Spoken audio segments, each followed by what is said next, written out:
só no Senhor. E eu achei muito legal voltar a esse texto, hoje mais maduro para entendê-lo, porque eu entendi lá de trás, domingo passado, quando eu de fato o vi na prática aqui, que eu pensei assim, ora, só há um só corpo se houver um só Senhor. Não tem como ser com mais de um Senhor. Por que eu digo isso? Porque quando na minha meninice, pré-adolescência, criado na igreja católica, e eu falo isso aqui com muita propriedade, já o disse outras vezes, eu acabei tomando conhecimento do que Tiago 2,19 nos traz, de que se tu crê também que há um só Deus, um só, fazes bem. Eu tinha dúvidas sobre adorar a Deus e a outros deuses. Eu fui criado nessa cultura, eu fui criado nessa religião, e de repente comecei a me deparar com coisas dessa natureza, e pedindo a Deus, ainda na igreja católica, para que eu pudesse entender isso, entre algo que não foi dito, mas deveria, porque leu-se, e aquilo que eu li na Bíblia, eu preferi ficar com o que estava escrito na Bíblia, e não com o que estava sendo dito. E então ali o Espírito Santo de Deus tomou o meu coração, e eu me senti extremamente à vontade para adorar um só Senhor. Crês tu que Deus é um só? Então é com Ele que nós formaremos um só corpo no Senhor Jesus Cristo. Que Deus nos abençoe em caminhar dessa maneira, queridos, e não há como ser um só corpo sem se importar com o outro. Então, não perca de vista a necessidade da comunhão. Até por isso alguns não estão aqui, nós falaremos também num contexto sobre isso, porque eu disse ainda há pouco que se tem uma coisa que a pandemia fez de bom, foi fazer com que o evangelho pudesse ser anunciado através das redes, da internet, da televisão e por aí afora. Mas se também teve uma coisa que ela deixou muito claro, é que aqueles que não estavam verdadeiramente fortalecidos em Cristo Jesus e não entenderam a necessidade da comunhão do corpo, um só corpo, esses não voltaram para o templo, e até por isso acham ser capaz, e tomara que eles estejam certos e eu errados, mas eu sinto falta dessa comunhão, e eles não. Então, isso também ficou evidente a nós, isso também ficou fortalecido em nós, e a igreja está aqui, glória a Deus por isso, né? E é nesse contexto de que coisas novas vão surgindo e nem sempre elas estão embasadas e são aprovadas por Cristo Jesus, pelo Evangelho, é que nós vamos nessa manhã conversar um pouquinho mais. Feche teus olhos.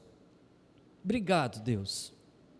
Hoje é domingo e domingueiramente temos tido esse bom costume desde que o Senhor nos disse para tê-lo, de se reunir em família, em um só corpo, para aprender, falar, ouvir do teu evangelho segundo as sagradas escrituras. Então, um pouco mais da tua porção a nós, Pai, é o que pedimos nessa manhã, em nome de Cristo Jesus e por intermédio dele, amém. Muito bem, queridos, o fato é o seguinte, hoje nós, aqui no Espírito Santo, sobretudo na cidade em que nós estamos, em Cariaci, que é essa igreja no bairro Nova Brasília, para quem nos acompanha de fora, geograficamente, já posicionando tudo, nós temos uma igreja para cada tipo de intenção, tem sido assim, a liberdade cristã e a nossa Constituição permite esse tipo de situação, embora nós talvez se procurarmos, e em alguns momentos nem precisa procurar tão a fundo, vamos encontrar algumas questões do ponto de vista do será que é isso mesmo? Questionáveis, e temos que estar atentos com isso, né? Eu tenho lido as pequenas cartas de uma forma mais intensa ultimamente, e como Pedro se gastou a dizer isso para a igreja daquele momento, para quem ele escreveu, e depois João do mesmo jeito, falando, olha, cuidado, tem aí gente falando em nome de Deus, mas de fato não são de Deus, como eles se esmeraram em dizer, eu estou aqui falando para vos lembrar a mensagem, aquilo que outrora foi pregado. O próprio Paulo, quando fala para Timóteo, fala, rapaz, fica firmado no que você aprendeu da tua avó e da tua mãe, desvia não, tem um monte de coisa aí que está sendo oferecido, até se passando por cristã, e não é bem assim. Então, A nossa querida irmã, não, quem é que está ali projetando? Não sei, é o Belo? É lá em cima, é o Pedro. Pedro vai colocar em tela ali uma proposição que vai estar no livro de 1 Coríntios. Vamos lá, Pedrão. E eu quero te convidar então para abrir a tua Bíblia, você aqui no templo ou lá de casa, para que possamos seguir. Eu acho que o Pedro soltou o cinto de segurança e foi para a sala dele. Natanael já correu lá, como um motorista digital reserva. Muito bem. E ele vai colocar ali então aquilo, se conseguir. Senão a gente fala daqui, não tem problema. Aquilo que nos traz a proposição da ressurreição de Cristo como sendo o penhor da nossa ressurreição, a garantia da nossa ressurreição. E olha o que Paulo trabalhou aqui com essa gente. Nós vamos ler até o versículo de número 19. Ele começa assim: irmãos, então ele escreveu para crentes. Ele escreveu para pessoas como nós, conversando hoje. Não era uma mensagem, o quê? 1 Coríntios 15, faltou isso? Ah, desculpa. Obrigado, Nina. Obrigado, minha irmã. 1 Coríntios 15, eu esperando projetar, né?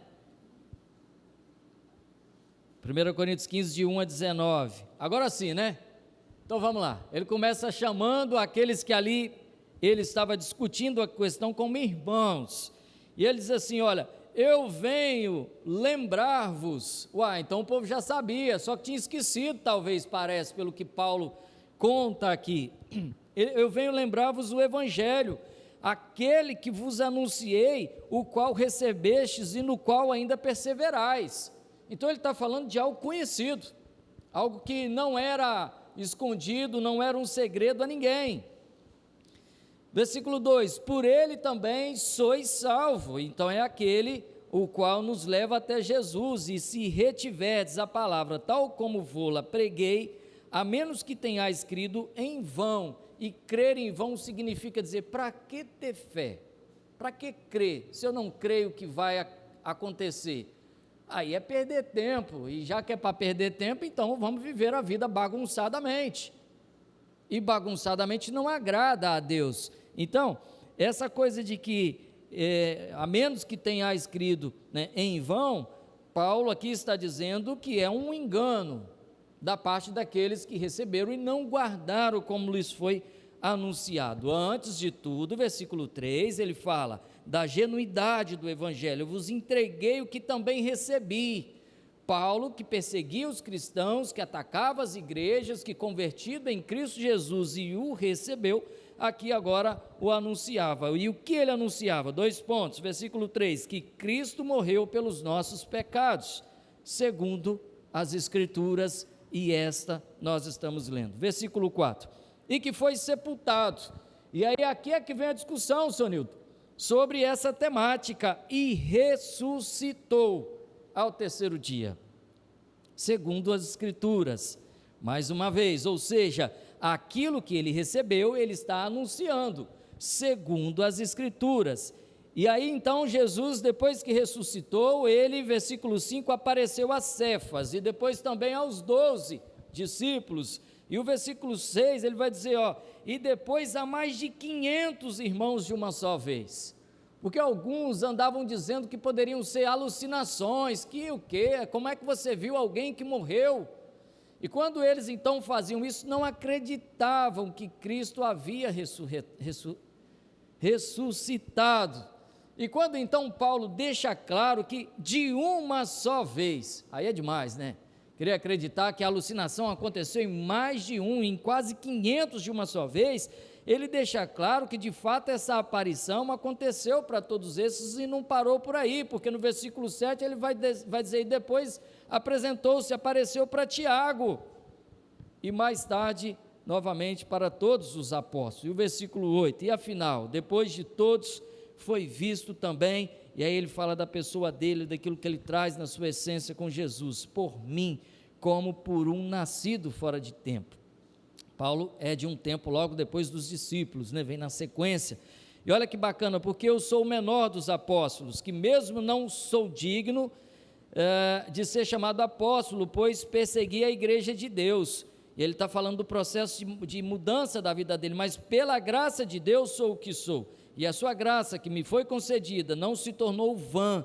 Antes, trabalhei muito, mais do que todos eles, todavia, não eu, mas a graça de Deus comigo. Portanto, seja eu ou sejam eles, assim pregamos e assim crestes. Então ele deixa claro o que mais uma vez ele está pregando. 12, ora, se é corrente, pregar-se que Cristo ressuscitou dentre os mortos, como, pois, afirmam alguns dentre vós que não há ressurreição de mortos? Essa é a pergunta. Essa é a pergunta.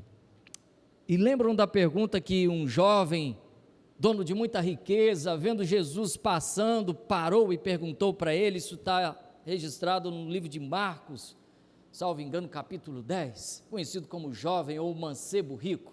E logo na primeira parte, ele questiona esse respeito, ele vira para Jesus e diz: mestre, que devo fazer para herdar a vida eterna? Opa! Se o que aqui o povo de Corinto está discutindo com Paulo, de que, presta atenção, ora, se é corrente pregar-se, versículo 12, que Cristo ressuscitou dentre os mortos, como, pois, afirmam alguns dentre vós que não há ressurreição de mortos? Naquele momento, aquele jovem conversava com Jesus, e Jesus ainda em vida, e ele já falava sobre vida após essa vida, porque a pergunta dele foi nesse sentido, porque o próprio Jesus pregava isso. Lembra de quando ele se encontra com uma mulher samaritana, livro de João, em que ele estava ali salvo engano, no poço de Jacó, e aquela mulher foi para tirar água, isso virou música até mesmo nas canções de uma cantata chamada Vento Livre, e Jesus conversando com ela, e ela sendo samaritana e ele judeu, e aquilo naquele momento não era algo que se via com facilidade, para alguns soavam até como um certo escândalo, e ela lhe pergunta: mas como pode tu conversar comigo, sendo eu uma samaritana e tu judeu? E Jesus vai dizer: olha mulher, se tu soubesse quem sou, Jesus evangelizando, logo me pediria, e a água da vida, ela buscava água de beber, água para matar a sede naquele tempo, naquela hora, naquele lugar, e ele fala: eu sou a água da vida. E duas canções, na verdade, né? Tem uma outra muito bonita, quem beber da água que eu lhe der, Jesus falando para a mulher, isso foi cantado, jamais terá sede de novo, pois a água que eu lhe der será para jorrar da vida eterna, pois minha água é vida, vida eterna, água da vida. O que eu devo fazer para herdar a vida eterna? Jesus evangelizando aquela mulher samaritana, ela só queria um copo, um balde, um cântaro de água, e ele vem falar de uma água que jorra para a vida toda, a vida eterna. A mesma preocupação que aquele jovem tinha, agora Jesus apresenta para essa samaritana, e o povo de Corinto aqui com Paulo, discutindo com Paulo, e Paulo diz a eles assim: como afirmam alguns entre vós que não há ressurreição de mortos? Porque senão o próprio Jesus é uma mentira. Se não há ressurreição de mortos, então, o versículo 13, Cristo não ressuscitou. Por isso ele diz sobre ter a fé em vão. Para que ter fé? Se eu acho que Cristo não ressuscitou e que nós não iremos ressuscitar com ele, versículo 20 do mesmo capítulo, de fato Cristo ressuscitou dentre os mortos, sendo ele aquilo que nós esperamos primeiro, aquilo que nós veremos e acontecerá conosco primeiro, a primícia dos que morreram, dos que dormem. E aí Paulo está discutindo então com eles isso agora. O versículo 14, e se Cristo não ressuscitou, ele volta a palavra vã, né? É vã a nossa pregação, e vã também aquilo que vocês creem, a vossa fé. Ou seja, estamos perdendo tempo, o que eu estou falando não vale para nada. Paulo dizia para eles: se caso Cristo não ressuscitou, o que eu estou falando é desconsiderável, não tem significado algum, e também aquilo que vocês creem pode parar com isso, porque não vos levará a lugar algum. Ora, a impressão, e depois nós vamos chegar aqui à frente um pouco mais, é de que eles criam em Cristo, mas não na sua ressurreição, não para a vida eterna, não de que Cristo havia ressuscitado. Versículo 15: e se somos tidos por falsas testemunhas, por que temos asseverado contra Deus que ele ressuscitou a Cristo, ao qual ele não ressuscitou, se é certo que os mortos não ressuscitam? Porque se os mortos não ressuscitam, também a Cristo não ressuscitou. Me permita, vamos a João, dos textos mais conhecidos da minha parte e da parte da igreja, versículo 14. Amados irmãos, se aquele povo de Corinto e também tu não acredita na ressurreição, e nós cantamos aqui hoje uma música que fala do lindos céus, em que eu vou morar no lindos céus, então nós estamos aqui gastando tempo à toa. O dia está lindo, está de céu, em pleno verão, era melhor estar à praia para curtir esse mundo enquanto há vida, e desfrutar das coisas que aqui há, e que são bonitas, e que são gostosas, e que são legais. Mas não é isso que pauta o coração de um cristão, porque nós sabemos que nesse mundo a nossa vida é de passagem. Aqueles que hão de ressuscitar com Cristo Jesus hão de morar no céu. E o versículo 1 do capítulo 14 de João é muito conhecido e vai dentro desse contexto que os discípulos estavam enfervescidos de preocupação e temor, quando ele fala: para com isso, gente, não perturbem o vosso coração. Eu sou apaixonadíssimo por esse texto, já o disse aqui por tantas vezes. Credes em Deus, ou seja, tenham fé. Nós estamos falando disso, e a fé é para as coisas que hão de acontecer nesse mundo e também no mundo que há de vir. A fé não pode se limitar a apenas coisas desse mundo, que era o que ali o povo de Corinto de certo estava praticando. Credes também em mim. E aí ele fala: na casa de meu pai, na casa do meu pai é o céu, o lindo céu que nós cantamos, onde eu vou morar com Cristo. Cantamos isso agorinha. Na casa de meu pai há muitas moradas. Ora, foi Cristo mentiroso quando disse: se assim não fora, eu vou-lo teria dito, pois vou preparar-vos um lugar. Jesus estava dizendo: eu estou indo para lá preparar um lugar para vocês. E no versículo 3 ele nos traz uma boa nova: e quando eu for vos preparar um lugar, eu voltarei aqui. E está se falando da volta de Cristo. E então vos receberei para mim mesmo, para que onde eu esteja, estejai vós também. E ele diz mais, o versículo 6, esse é para ler até de cabeça para baixo, ninguém erra, né? Eu sou o caminho para o céu, eu sou a verdade que leva ao céu, e eu sou a vida eterna que teremos no céu, e não há outra forma se não for por meio deles. Então, queridos, se aquilo que o povo de Corinto ali discutia com Paulo, e estava crendo, e se formos lá, eu citei aqui, mas vamos ler, no livro de Pedro, 2 Pedro, vamos aqui em 2 Pedro 3, por gentileza. Olha o que passava na cabeça dessa gente. Se você for ver aí para trás, o versículo 2 inicia falando sobre os falsos profetas, os falsos mestres. Isso é na 2 Pedro, que em 1 também fala, e João também vai tratar desse assunto.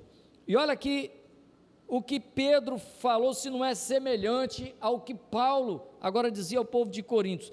Ele já começa dizendo: olha, irmãos, essa é a segunda epístola, capítulo 3 de 2 Pedro, que eu vos escrevo, e em ambas eu procuro despertar com lembranças a vossa mente esclarecida. Foi o que Paulo disse: irmãos, estou aqui para falar daquilo que eu já falei, aquilo que vocês receberam e aceitaram e creram e se converteram. E agora Pedro aqui fazendo a mesma coisa para despertar com lembrança a vossa mente. E aí no versículo 3, 2 Pedro 3,3, ele vai dizer: olha, tendo em conta, antes de tudo, que nos últimos dias virão escarnecedores com seus escárnios, andando segundo as suas próprias paixões. E olha o que eles vão questionar, versículo 4, onde está a promessa da sua vinda? Exatamente como o povo de Corinto, querendo entender que, tá bom, até vamos crer em Cristo, mas na vida eterna não dá, porque eu não estou entendendo essa coisa de Jesus ter ressuscitado, eu não estou crendo nisso. E aí ele continua, respondendo aqui em 2 Pedro, a pergunta é: onde está a promessa da sua vinda? E aí o texto segue: porque desde que os pais morreram, dormiram, todas as coisas permanecem como desde o princípio da criação. E aí ele vai seguindo, e lá no versículo 7 ele diz: ora, os céus que agora existem e a terra, pela mesma palavra, têm sido entesourados para fogo, estando reservado para o dia do juízo e destruição dos homens ímpios. Vem aí muito calor pela frente, hein? Há todavia uma coisa, amados, que não deveis esquecer, porque o que eles estão questionando lá no versículo 4, onde está a promessa da sua vinda? Então Pedro diz aqui para eles, e Paulo disse lá ao povo de Corinto também, exatamente essa questão, se assim o quisermos entender, que para o Senhor, versículo 8, e muitas vezes nós falamos, ditatoriamente pelo dia a dia, o céu, a terra passará, mas o céu não passará, não é assim? Que muita gente fala por aí, meio que como um ditado, e talvez isso tenha saído daqui, que para o Senhor, um dia é como 1000 anos, e 1000 anos, como um dia. E depois a Bíblia nos traz essa coisa de que, de fato, a terra, nós viveremos aqui tudo o que é, mas o período dela, Senhor Nildo, quando Cristo voltar, quando a ressurreição, essa volta de Cristo, em que ele disse: eu vou lá, vou preparar um lugar e vou voltar, então essa terra passa, mas o céu fica, o céu prevalecerá. E então o versículo 9, para encerrar essa parte de Pedro: não retarda o Senhor a sua promessa, como alguns a julgam demorada, pelo contrário, ele é longânimo, e graças a Deus por isso, porque o mundo tem tragado muitos em pecado. É a longanimidade do Senhor em se alongar, em esperar o momento certo, e Ele tem isso no coração para convosco, não querendo que nenhum pereça, senão que todos cheguem ao arrependimento. Vamos voltar a Coríntios, querido, vamos voltar. O povo então está aqui dizendo: olha, Paulo, não estamos acreditando na ressurreição. E Paulo está dizendo para eles: se vocês não acreditam que Cristo ressuscitou, então, meus queridos irmãos, o que é que vocês estão fazendo com a vossa fé? Vamos seguir o texto. Versículo 16: porque se os mortos não ressuscitam, também Cristo não ressuscitou, lemos ainda há pouco. E o 17: e se Cristo não ressuscitou, é vã a vossa fé, e ainda permaneceis nos vossos pecados. E o 18: e ainda mais, os que dormiram em Cristo pereceram, ou seja, não irão acordar. E aí Paulo fala um versículo, meu irmão, que nós precisamos guardar esse versículo no coração, esculpido, gravado na mente, para que nunca possamos perder isso daqui de vista. E a tristeza é que alguns têm vivido isso daqui de uma forma como que sendo só a parte A uma verdade. E quando eu digo alguns, até mesmo igreja se pautando na sua metodologia de vida cristã, de apresentar a Deus como sendo algo quase que só e melhor para esse mundo, e esquecendo de anunciar aos céus. Nós percebemos nos dias de hoje, por exemplo, quando falamos de música, e essa música que foi cantada aqui, isso é das primeiras versões de músicas evangélicas gravadas no Brasil. Evandro, cadê Evandro? Sumiu, está lá atrás. Isso deve ser Grupo Elo, Milad, ou qualquer coisa, Vencedores talvez, que foram os primórdios da música evangélica no Brasil. Naquela época, cantava-se o céu, muito mais do que hoje. Hoje também se canta.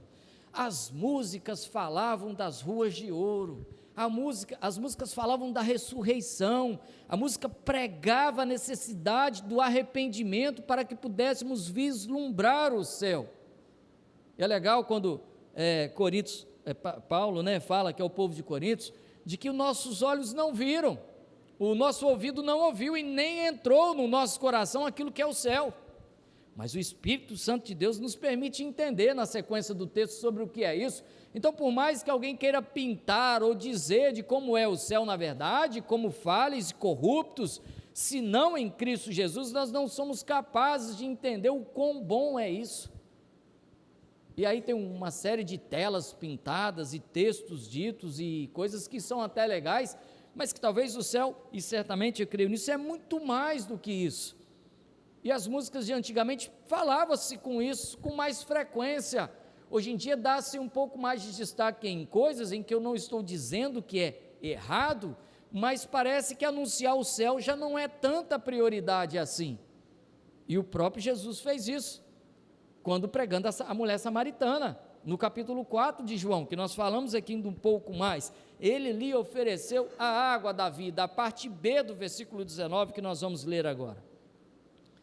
Depois disso tudo que Paulo discutiu com eles, ele diz um texto que tocou o meu coração na primeira vez que li, até por isso, está aqui, riscado, gravado, marcado na minha Bíblia, e ele é alvo de investigação, e de pensamento, e de estudo, e de estar meditando sobre o que aqui está escrito por muitas vezes, sobretudo, quando lidando com o planejamento humano. Se as nossas esperanças em Cristo estão, ou conforme o texto que está na Bíblia aqui, se limita, ou seja, não vai além, tem limite a apenas essa vida, essa que nós estamos vivendo, porque grande é a verdade, né? As pessoas buscam a Cristo para que os seus projetos possam ser um sucesso. Ora, se não é um costume do crente, sempre que vai começar a fazer alguma coisa, pedir a bênção de Deus, fizemos isso ainda há pouco, o cuidado de Deus, fizemos isso ainda há pouco. Você, quando acordou hoje, tomara a Deus que você tenha pedido a Ele um bom dia para essa vida. Uai, nós estamos vivos, nós não morremos, nós estamos aqui agora. É o hoje, é o que está acontecendo, e o projeto da nossa vida hoje de manhã era vir à escola. Quem sabe a sua, depois, ao almoço, é visitar alguém, é descansar, sei lá, é essa a vida. E aí amanhã, quando você acordar, você vai pedir a Deus uma outra bênção, talvez para que você possa ter um bom dia de trabalho, e não de escola dominical. E assim vai, nós oramos a Deus, nós pedimos a Ele os cuidados dEle, para que cuide de nós, nas coisas desta vida, para que possamos, em tê-lo conosco, andar assim como Ele. Toda vez que nós vamos fazer uma prova, eu falo isso para o meu filho, né? O Estevam vai agora ao nono ano, embolou, e quando ele é período de prova, eu sempre digo a ele: filho, antes de começar a primeira questão, ore a Deus, para que Ele possa iluminar a tua mente, daquilo que você estudou e aprendeu. E quem sabe quando você vai fazer uma viagem, também é assim. E o que é que tem errado nisso? Nada, querido, pelo contrário, isso é ótimo, isso é um excelente costume, pedir a bênção de Deus, apresentar a Deus aquilo que é o seu projeto, com o nosso coração que faz plano, e aí a resposta vem dEle. Então, se as nossas esperanças, ou seja, aquilo que eu quero, que eu espero que aconteça, por intermédio de Cristo Jesus, Ele que pode todas as coisas, se isso se limita a apenas esta vida,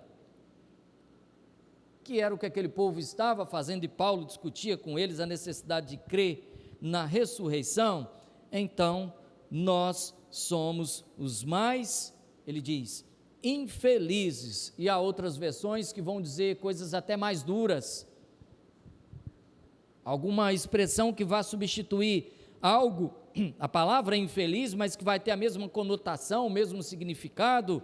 Nós somos os mais infelizes de todos os homens, porque se tu acha que a tua vida aqui, por mais que seja pesarosa em alguns momentos, você tenha passado por problemas, tem até alguma questão de saúde, é boa, imagina o que Cristo foi preparar para nós, voltando a Deus, para nos buscar e dizer: é aqui, junto comigo, que é o teu lugar. Queridos irmãos, o povo de Corinto vivia isso, e embora Paulo discutia isso com eles ali, muito provavelmente nem todos creram, e nós estamos discutindo isso agora de igual modo. e a palavra de Paulo nessa manhã, ao meu coração, e tomara que também ao seu, é para que você possa repensar isso. Certeza que se você, por exemplo, trabalha num grande edifício, essa semana eu fui ao 17º andar, num escritório, e eu brinquei com as pessoas que estavam comigo, dizendo, vamos a pé, subir as escadas, 17 andares, e um calor como está por esses dias. Claro que ninguém topou, e é claro que isso era uma brincadeira, porque ali ao lado estava o elevador, e é como se de repente eu dissesse assim, olha, são 17 andares, eu vou até o 5º de elevador e depois subo a pé, porque eu não quero mais do que o 5º andar ir de elevador, tá bom até aqui, embora ele possa me levar ao 17º, mas eu não quero, eu só vou até o 5º, estou abrindo mão daquilo que poderia me dar paz, tranquilidade, sossego, descanso. É como se de repente em você saindo para uma viagem, deixasse o teu carro a uma beira da rodovia, num posto talvez, e quisesse seguir o restante a pé, embora o teu carro tivesse bom, com combustível, e você soubesse o caminho, aquilo que você poderia usufruir de melhor até o final, para te levar até onde você quer chegar, você está abrindo mão, e está escolhendo passar por dores, cansaço, fadiga, e talvez correr o risco de nem lá chegar.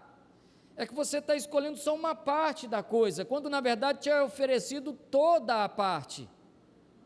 Então, se as nossas esperanças em Cristo Jesus, aquilo que eu quero dele, aquilo que eu peço ele, se limita a apenas coisas dessa vida, e talvez pode ser que seja assim com os teus dias, por esses tempos, porque se com Cristo está difícil, orando a ele, pedindo a ele, clamando a ele, tem hora que está difícil, imagina sem ele.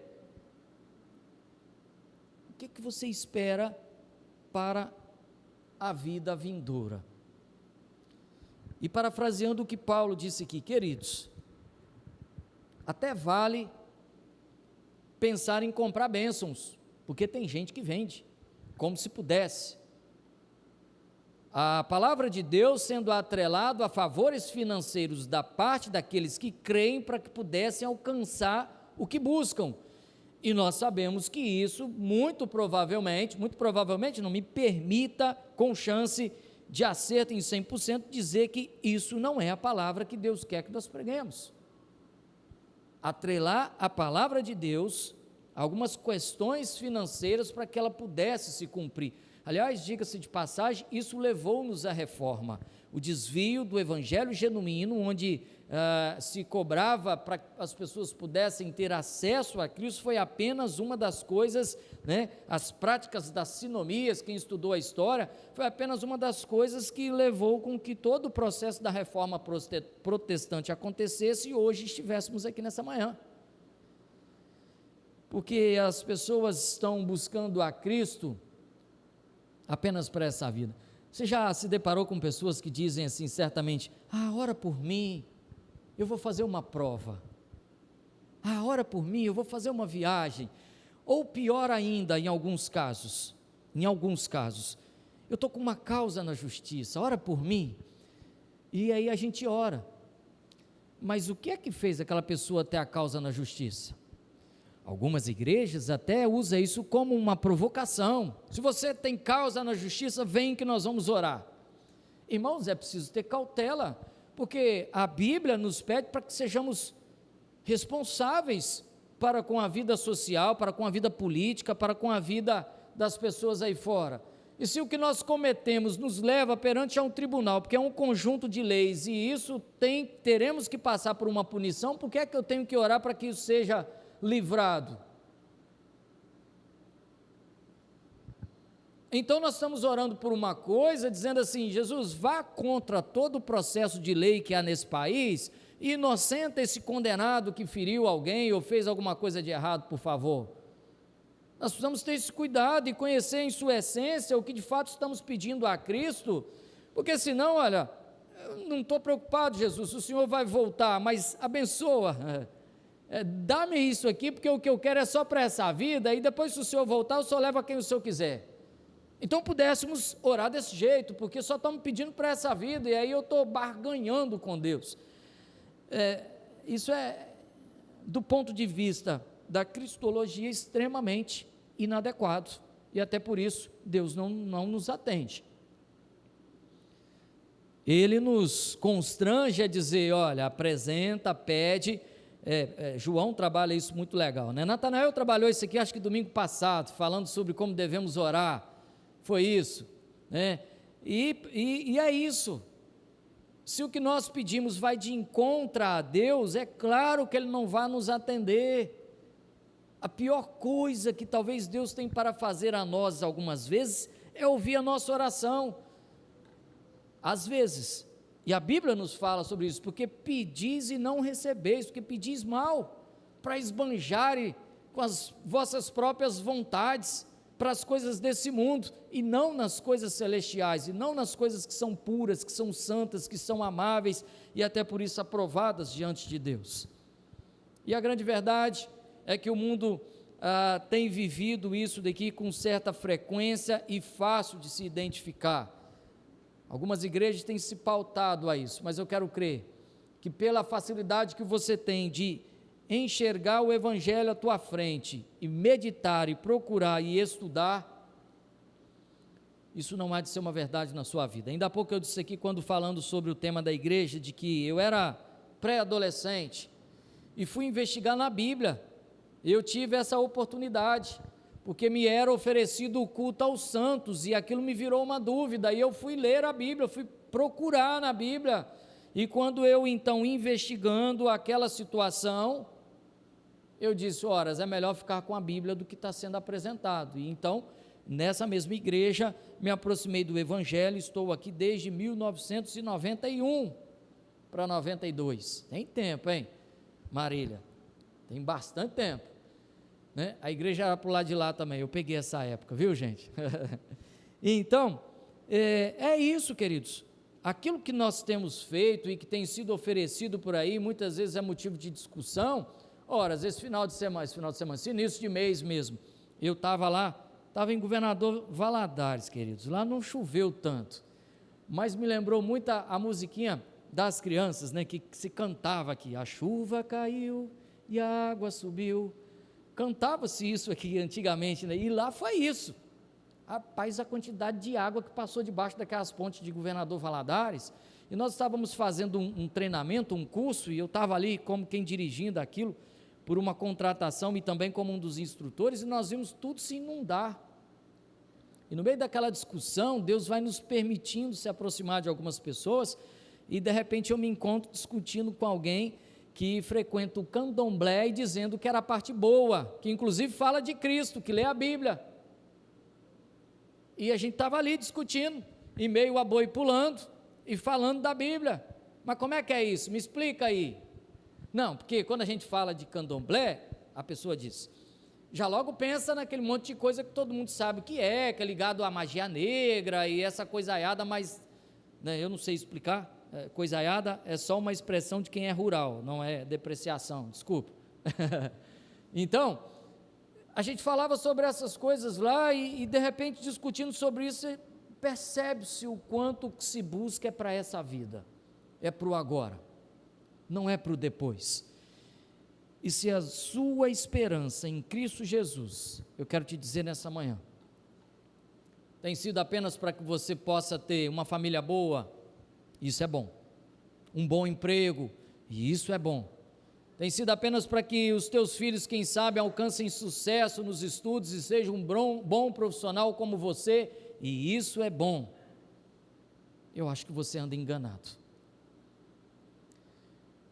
Eu tenho extrema dificuldade de entender, em falando dessa parte de estudos, como às vezes nós temos conduzido, e o pastor falou isso aqui semana passada à noite, os nossos filhos, e temos dado para ele o que achamos ser de melhor, mas não lemos a Bíblia com eles, não cobramos que eles tenham uma vida com Deus, não buscamos que eles orem, vão à igreja, se envolvam com as coisas da igreja, mas ainda assim, temos nos esforçado para dar para eles uma vida, ou aquilo que for de melhor, para esse mundo,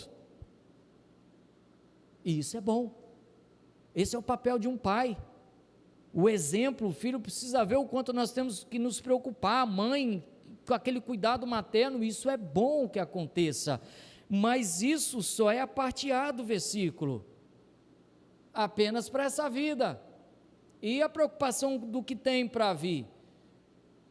Deus colocou no meu coração, sabe, de quando vou visitar alguém com um bebê, sobretudo os que não são de igreja, que recém-nascido, e tem uma dessas para acontecer por esse dia, sempre ter o cuidado de não sair da presença dele sem dizer-lhe assim: olha, a melhor coisa que você tem para dar para o teu filho ou para a tua filha é uma educação cristã. Você vai se esforçar para dar o melhor disso, daquilo, mas preocupe-se com a vida cristã do teu filho ou da tua filha, porque se com Cristo está difícil nesse mundo, porque ele jaz o maligno, imagina sem. E a educação cristã vai te livrar de problemas maiores, de dor de cabeça lá na frente, da desobediência, por exemplo, de que o teu filho ou filha faça aquilo que você não aprove, não goste, não queira. Então preocupe-se com a causa não espiritual, preocupe-se com a causa espiritual, preocupe-se com a causa espiritual, desculpa, acho que eu me embolei, e não só com as coisas desse mundo. E aí, irmão, só para fechar, né? Desculpa aí, Rafa, te amo, você e Sarinha, dei até um livrinho dele sobre o primeiro cuidado de filho, vai nascer ele, semana passada, tem que trazer uma palívia, viu? Irmãos, se os filhos que virão ou já estão por aqui, nós pais vamos nos esforçar, como acabei de dizer, sempre o fazemos, e Deus até quer que nós façamos isso pelos nossos filhos, Ele nos cobra essa responsabilidade. E se de repente nós cuidarmos dos nossos filhos até que eles cheguem à maioridade e agora têm uma profissão e depois não usem ela para servir ao Senhor, nós trabalhamos em vão. Se você não entender que você precisa trabalhar para que o teu filho tenha uma boa namorada, noiva e depois esposa ou esposo, e viva o evangelho dentro da casa dele, então talvez nós tenhamos trabalhado só para esse mundo. O investir na vida espiritual e, sobretudo, naquilo que há de vir após a volta de Cristo, não é uma coisa para daqui talvez 10 ou 15 anos, caso Cristo não volte antes. É para muito mais do que isso. E é uma coisa diária. É uma coisa de manhã, de tarde e de noite. E agora sim chegou a nossa tela aqui, né? Obrigado aí ao anjo que foi lá e apertou, deve ter sido. Para a gente encerrar, em definitivo, quando eu olho para esse versículo, o que me vem à cabeça é essa contextualização, e não tem como viver isso de maneira separada, porque senão você está vivendo uma face de Cristo que não é de fato a dele. Não tem como viver Cristo sem pensar no céu, e não tem como pensar no céu sem passar única e exclusivamente por Cristo. Não há céu sem Jesus. Eu sou o caminho por onde vocês deveis passar para chegar ao céu. Não há outro, ele fala, nós lemos. E não há Jesus sem céu. A nossa esperança em Cristo não pode ser limitada a apenas essa vida, senão nós somos os mais infelizes de todos os homens. Se é para sofrer por algo, então que possamos sofrer por algo que vale a pena. E nós estamos sofrendo nesse mundo, porque esse mundo não nos conhece, esse mundo nós somos loucos para eles, nós somos perseguidos e tenho sido, assim como você. Às vezes um comentário irônico, algo que deprecia a tua feição, aquilo que você faz, aquilo que você pensa. Isso é perseguição cristã. Nós estamos vendo a política o tempo todo se arrastando para essa contextualização, e o quanto temos sido, até mesmo do ponto de vista da lei, embora ela não peça e diz para ser assim, alguns exemplos claros do quanto o evangelho vem sendo afrontado até mesmo debaixo da lei, embora nem sempre ela exista, eu repito, mas se não há Jesus sem céu, porque essa proposta ela é automática, porque se eu creio em Jesus, então eu tenho que crer na sua ressurreição, e se eu creio na ressurreição dele, e ele agora está na casa do Pai, então é porque ele vai vir para me buscar, para que eu possa morar com ele, não tem como se desassociar, e não há céu sem Jesus, porque ele é o único caminho, ele é a única verdade, e ele é a única vida. Então, queria muito seriamente que você pudesse, para essa manhã, você de casa, você que está aqui conosco, pensar sobre isso.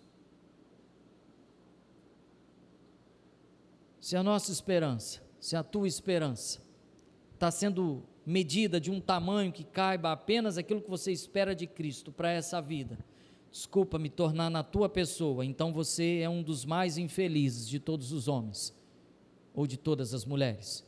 E se é para mim, então eu sou um dos mais infelizes de todos os homens e de todas as mulheres. Não perca o céu de vista.